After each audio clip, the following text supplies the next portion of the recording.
Et puis après, là c'est vraiment les années qui ont suivi la fac, je me suis passionnée. Donc alors moi j'étais passionnée déjà d'équitation depuis mes 6 ans. Donc ça c'est un truc, l'équitation, le cheval, c'est toute ma vie. Et donc je me m'étais passionnée pour tout ce qui était spectacle équestre. Donc le travail en liberté et la voltige cosaque. Et là, c'est vrai que bon, les années avaient passé, hein, depuis mes années lycée et tout ça, où j'avais pas osé me lancer dans le dessin. Et donc voilà, j'avais gagné un petit peu en expérience de la vie, en maturité. Et là, c'est vrai que je me suis dit, eh ben en fait, pour le spectacle équestre, je sentais à nouveau du coup cette passion et j'avais pas envie de, entre guillemets, laisser passer ma chance, comme j'avais eu l'impression que c'était ce que j'avais fait pour le dessin, où j'avais même pas essayé. Et là, du coup, je me suis dit, mais pour le spectacle équestre, au moins j'essaye. Je tente de voir, je sens que ça me fait envie. Ben, au moins j'essaye et je verrai bien si ça, si bah voilà, j'arrive à faire quelque chose, j'arrive à percer entre guillemets, voilà. Euh, donc c'est vrai qu'à l'époque, pareil, j'étais encore avec des croyances limitantes de le spectacle équestre, si t'as pas euh, bah, des contacts déjà dans ce milieu-là, c'est un milieu très fermé, tu peux pas rentrer dedans et tout ça. Donc pour moi, ça me paraissait déjà compliqué, mais voilà, j'avais tellement envie, et puis j'avais ce côté un peu euh, guerrier du coup avec la voltige cosaque et j'avais envie du coup voilà, de me donner les moyens de au moins essayer de le faire. Et donc c'est ce que j'ai fait. Et j'y suis du coup arrivée puisque je suis devenue professionnelle, enfin artiste équestre professionnelle et ça a été mon métier durant plusieurs années.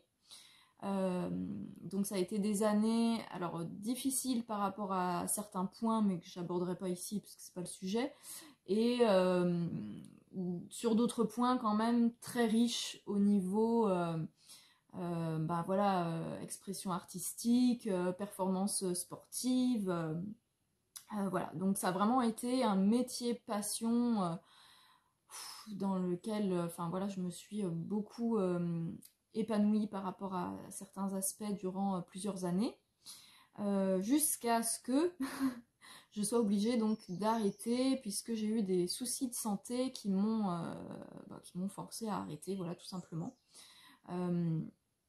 Donc là, j'en parlerai peut-être dans une autre vidéo plus sur le côté développement personnel, parce qu'en fait, ce qui s'est passé, là, je ne vais pas m'étendre dessus, mais c'est tout simplement que je n'étais pas à l'écoute de mon corps.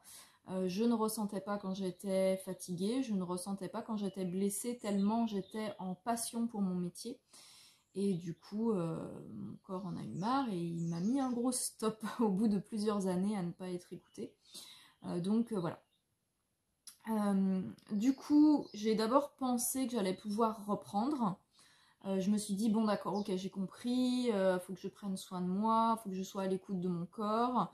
Donc j'ai d'abord fait un gros travail sur moi, en développement personnel par rapport à tous ces sujets-là. Et je pensais vraiment que j'allais pouvoir reprendre le spectacle équestre. Je m'étais dit, bah ok, ça y est, j'ai entre guillemets compris la leçon. Je vais changer ma manière de faire les choses et tout ça.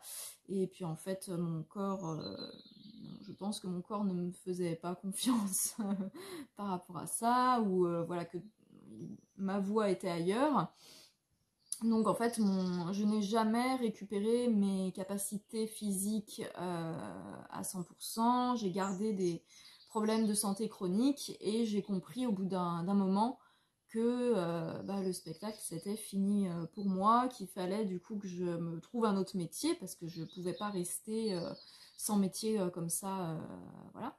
Surtout que bah, à l'époque j'étais déjà à mon compte, donc c'est-à-dire que tout, tout le temps en fait que je suis restée en arrêt, bah, je n'avais pas d'aide financière, voilà. Donc j'ai continué mon travail de développement personnel hein, sur moi. Et puis, ça a été naturellement que je me suis portée, donc comme je l'expliquais sur la vidéo qui présente ça, que j'ai voilà, migré vers l'accompagnement énergétique, puisque c'était quelque chose que je pratiquais déjà euh, en amateur, hein, quand j'étais artiste équestre, dans mon coin un petit peu bien caché. J'osais pas en parler, voilà, parce que j'avais peur qu'on me prenne pour une tarée. Ouais, je me disais, si je dis que je fais de la communication animale, mais les gens dans le milieu, ils vont se dire elle est folle. Donc voilà, c'est quelque chose dont je ne parlais pas. Et voilà, donc ça m'a poussé un petit peu hors de ma zone de confort, poussé à voilà, exprimer au grand jour cette facette-là de moi. Mais par contre, il y avait ma partie artiste, du coup, qui n'était plus nourrie, qui n'était plus, du coup, bah voilà, qui ne pouvait plus s'exprimer. Et là, ça a été quand même assez difficile. Donc, pour arriver en fait à vraiment faire le deuil, du coup, de mon ancien métier, ça m'a pris vraiment plusieurs années. Alors que pourtant j'étais vraiment épanouie et très heureuse dans mon nouveau métier d'accompagnement énergétique. Je ne voulais plus retourner dans le métier du spectacle équestre, mais il y avait une part de moi qui n'acceptait pas que ce soit terminé, et à qui il manquait certaines choses, parce que du coup le métier d'artiste équestre, ça m'apportait certaines choses, ça me permettait de m'exprimer, enfin voilà, il y avait plusieurs paramètres qui faisaient que ça venait nourrir, certaines parties de moi, qui n'étaient du coup plus nourries quand j'ai arrêté. Donc j'ai essayé de reprendre le dessin, parce que je me disais, bah voilà, si tu peux plus t'exprimer au travers des spectacles et tout ça, c'est pas grave, tu peux, t'as qu'à du coup reprendre le dessin, c'est aussi une manière de s'exprimer au niveau artistique, donc voilà, ça pourra venir nourrir cette partie-là de toi qui est pas contente.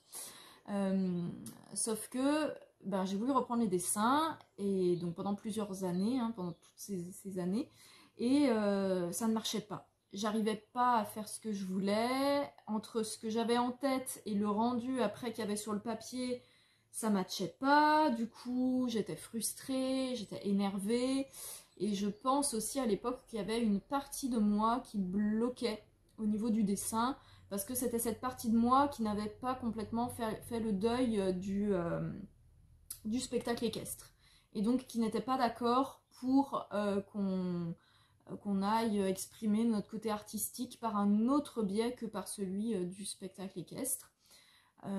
Puisque en fait c'est mon corps qui a décidé à l'époque de l'arrêt brutal du coup de ce métier-là, et du coup il y avait d'autres parties de moi. Pendant très longtemps j'ai ressenti ça comme si c'était pas moi dans ma globalité, moi dans tout mon être qui avait pris cette décision, que c'était une décision que mon corps m'avait imposée, mais que c'était pas moi qui l'avais pleinement choisie. Et du coup ça m'a un petit peu bloquée pendant plusieurs années. Donc j'ai beaucoup travaillé là-dessus, et puis voilà, aujourd'hui je crois que c'est enfin clôturé, mais ça a mis du temps. Et donc du coup, par rapport à ça, au niveau du dessin, ça bloquait. Ça bloquait, voilà. Donc du coup j'essayais de temps en temps, mais comme ça marchait pas comme je voulais, ça m'énervait, j'étais frustrée, donc du coup je laissais tomber. Et puis il y a quelques années, alors je crois que ça doit remonter à 2020, 2019 ou 2020, je sais plus précisément. J'ai du coup, au fur et à mesure de mon cheminement dans tout ce qui est outils énergétiques, j'ai découvert donc bien sûr alors les tarots et oracles, donc à un moment donné, je m'y suis pas mal intéressée. C'est devenu rapidement un de mes outils chouchou, et puis c'est venu du coup justement entre guillemets un peu titiller ma facette artistique, parce qu'il y avait ce côté illustration dans les tarots et oracles, voilà, des belles illustrations, et du coup ça venait un petit peu appeler ma partie dessinatrice et illustratrice. Et donc alors je sais plus si c'est 2019 ou 2020, des fois je m'y perds un peu dans mes repères spatio-temporels, j'ai commencé à... Alors j'avais déjà cette idée de vouloir créer mon propre oracle avant même de savoir que c'était quelque chose qui était hyper répandu et que plein de gens faisaient. parce que tout au départ, moi je connaissais que les oracles et tarots en mass market, des gros éditeurs comme Très Daniel et compagnie. Et du coup, moi rapidement, j'ai eu cette envie de me dire, ah mais moi j'aurais bien envie de faire moi-même mon oracle, mon truc. Et puis petit à petit, plus j'avançais dans ma connaissance des tarots et oracles, rapidement, du coup, j'ai découvert en fait qu'il y avait plein de monde qui faisait ça. Et du coup, je me suis dit, oh là là, mais en fait, il y a plein de monde du coup qui a eu cette idée avant moi, et donc et puis qui ont réussi à faire leur projet. Donc s'il y a autant de monde qui peuvent sortir leur création, et moi je peux d'autant plus le faire, quoi. Donc ça m'a vraiment ouvert les portes du champ des possibles par rapport à ça. Je pense que s'il y avait personne qui l'avait fait avant moi, ça m'aurait plus bloqué. Donc ça a été plutôt quelque chose de chouette de découvrir toutes ces créatrices et créateurs qui étaient passés par là avant. Et donc j'ai commencé à travailler sur mon premier projet d'oracle, donc en 2019 ou 2020, je ne sais plus précisément. Et c'était donc un oracle sur le thème, alors je pense que ça devait être 2020, sur le thème du transgénérationnel. Et alors c'est un projet qui a traîné en longueur parce que j'étais encore dans ce truc où ça bloquait, où j'avais une idée un peu de ce que je voulais faire, et quand j'essayais de le rendre sur le papier, ça n'allait pas, c'était pas ce que je voulais. Donc j'étais à nouveau dans ce cercle vicieux de j'ai une idée en tête, j'essaye de le dessiner et de le rendre sur papier, mais ça ne fonctionne pas, c'est pas exactement ce que je veux, du coup ça m'énerve, ça me frustre, et voilà. Et du coup, je suis pas dans les bonnes dispositions pour créer, du coup j'arrête. Donc ça m'a pris un certain moment. Sur l'année 2021, j'ai commencé vraiment à beaucoup plus me focus sur ce projet, et j'ai commencé à pouvoir vraiment démarrer du coup les illustrations de ce projet-là. Donc c'est un projet qui pour l'instant est en stand-by, puisque du coup vous le voyez bien que c'est pas l'oracle des animaux des étoiles qui sera mon premier oracle. Donc en fait celui-là a vraiment été mis en pause à ce moment-là, mais voilà, je peux vous montrer du coup quelques-unes des cartes. Donc c'est un oracle du coup sur le thème du transgénérationnel, puisque moi c'est quelque chose que j'accompagne beaucoup en séance, et je ne trouvais pas d'oracle sur ce thème-là, où j'en avais trouvé un mais qui moi ne me correspondait pas du tout. Et du coup je me suis dit bon, j'en ai marre, du coup je vais faire le mien. Donc j'ai commencé à travailler dessus. Donc j'en avais déjà créé une version, vraiment une toute première version très basique, une version donc alpha que moi j'utilise du coup pour mes séances d'accompagnement et qui marche très bien. Et puis donc ensuite j'ai eu envie vraiment de prendre le temps de faire des belles illustrations et de pouvoir voilà, lancer vraiment le projet d'un oracle du transgénérationnel que je pourrais commercialiser. Donc là je vous montre juste quelques illustrations. Alors ça va pas forcément être très parlant parce que du coup il y a une structure, une manière de l'utiliser. Mais voilà, ça c'est donc les dessins que j'ai commencé du coup à faire en l'an dernier, 2021. Et là, je commençais du coup à être contente. Donc par exemple, cette illustration-là, c'est une illustration dont je suis très contente. Après, il y en a dont j'étais un petit peu moins contente, où j'avais toujours ce truc de, bon, c'est pas tout à fait comme je voudrais rendre, donc ça traînait un peu en longueur. Donc celle-là, on va pouvoir retrouver l'inspiration de mes dessins d'avant. Donc c'est la carte qui va venir parler d'aveuglement. Et du coup, j'avais très envie de reprendre le dessin dont vous avez pu voir. Voilà, c'était une petite résonance à mes débuts dans le dessin. Hop, donc ça c'est pour le poison. Donc par exemple cette carte du poison, je sais pas si je vais la garder comme ça ou si je vais la modifier. C'est une carte dont je suis pas totalement satisfaite. Alors qu'en fait là quand je la vois à l'écran, je la trouve pas mal. Mais bon, voilà. Bon, celle-là elle est pas tout à fait très bien. Bon, elle est un peu, voilà. Il y a des cartes, c'est pas encore les versions finales. Il y en a qui ont encore besoin travaillé. Donc l'oracle du transgénérationnel, voilà, on est sur des thèmes. Alors ça, c'est une des premières cartes que j'avais faites tout au départ, une des toutes premières illustrations. Donc ça, c'est une des illustrations de 2020. Et je la trouvais pas mal. Je me suis dit, bon, je vais voir si en retouchant un peu par ordinateur, je peux la conserver, parce que je l'aimais bien. Donc voilà, par contre, on est sur des thèmes hein, qui peuvent ne pas être forcément très joyeux. Donc voilà, il y a cette illustration-là que j'aime beaucoup. Et celle-là qui est celle de, voilà, mes préférées en fait. Ça, c'est mon illustration préférée. C'est la carte de l'abondance. Voilà, et je l'aime beaucoup. Alors que pourtant, il y en a d'autres qui peuvent être semblées plus travaillées, mais en fait, c'est celle-là, je l'aime beaucoup. Voilà. Hop. Donc ça, du coup, c'est l'oracle sur lequel j'ai travaillé en 2020-2021. Alors, on arrive donc début septembre, et là, début septembre, en fait, j'ai vécu quelque chose auquel je ne m'attendais pas, donc là plutôt dans le côté positif et confortable.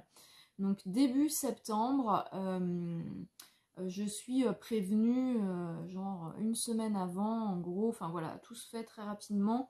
Je fais vraiment un gros résumé, en fait.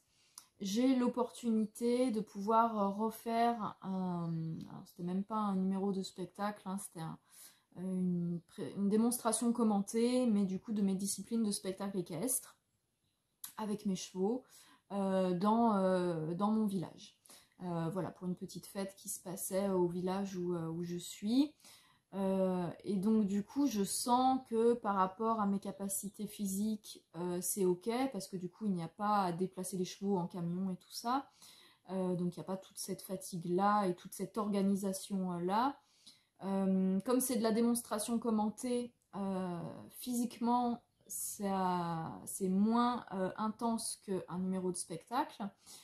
Donc je sens en fait que c'est quelque chose qui peut matcher avec les capacités physiques que je n'ai pas récupérées à 100%. Et je sens en fait que j'ai tellement envie. Donc du coup j'accepte cette prestation. Et voilà, donc je fais ça, donc je présente un numéro, donc qui n'était pas un numéro, une démonstration commentée de liberté avec mon cheval Caracol, et une démonstration commentée de voltige cosaque avec mon cheval d'Aéros. Donc sachant que la voltige, ça faisait 6 ans que je n'avais pas voltigé, et la voltige c'était vraiment quelque chose de spécial pour moi, ça venait m'apporter des sensations particulières, enfin, c'était quelque chose vraiment... En fait, enfin, j'ai du mal à trouver mes mots parce que ce que j'ai vécu au moment en fait où je me suis retrouvée à revoltiger avec mon cheval, je me suis sentie comme repropulsée 6 ans en arrière, en fait comme si il n'y avait pas eu d'arrêt entre mon arrêt du coup du spectacle équestre, mes problèmes de santé, et ce moment que j'étais en train de vivre, où j'étais à nouveau en train de voltiger. Ça a été quelque chose de... J'ai pas de mots en fait pour le décrire. De très spécial, alors que pourtant, par rapport au numéro de ce qu'on pouvait présenter avant, là, sur cette démonstration commentée, on était sur des trucs hyper basiques, sur des figures qui n'étaient pas très propres et tout ça. Forcément, ça faisait 6 ans que j'avais pas voltigé. Et puis voilà, j'avais plus du tout la condition physique de pouvoir faire mieux que ça. Mais en fait, cette démonstration et ce que j'ai vécu ce jour-là, c'est venu, mais vraiment, je l'ai ressenti à l'intérieur de moi, c'est venu guérir quelque chose en moi. J'ai ressenti comme si j'avais vécu une séance de soins énergétiques, vraiment. Et j'ai senti vraiment, en fait, le soir et le lendemain de cette prestation, j'ai ressenti en fait les mêmes changements dans mon corps, comme quand il y a quelque chose au niveau énergétique qui se réaligne à l'intérieur de moi, quand j'ai des grosses séances de libération et de soins énergétiques, bon, donc en tant que cliente, hein. Et vraiment, c'est venu, et j'ai senti qu'il y avait quelque chose qui venait se clôturer en moi, parce que en fait, je n'avais jamais pu... la dernière saison de spectacle que j'ai fait, c'est quelque chose qui restait pour moi sur un goût d'inachevé, puisque du coup, après ça, je pensais pouvoir reprendre, et mon corps m'a dit non. Et du coup, en fait, je suis restée sur un truc de un arrêt brutal que c'est pas moi qui avais choisi. Et là, de pouvoir refaire une prestation, pouvoir revoltiger, voilà, je peux pas l'expliquer, mais c'est venu clôturer quelque chose. Et j'ai senti, voilà, que ça venait guérir quelque chose en moi, que ça venait clôturer quelque chose qui était comme resté ouvert et dans cette vibration de pas fini. Et voilà, ça a vraiment été quelque chose de très particulier. Et donc, moi, j'étais toute contente. Je me disais, waouh, super.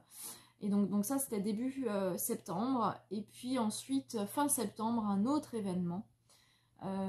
Et est venu tout bouleverser dans ma vie. Donc là, cette fois, de manière moins confortable. Puis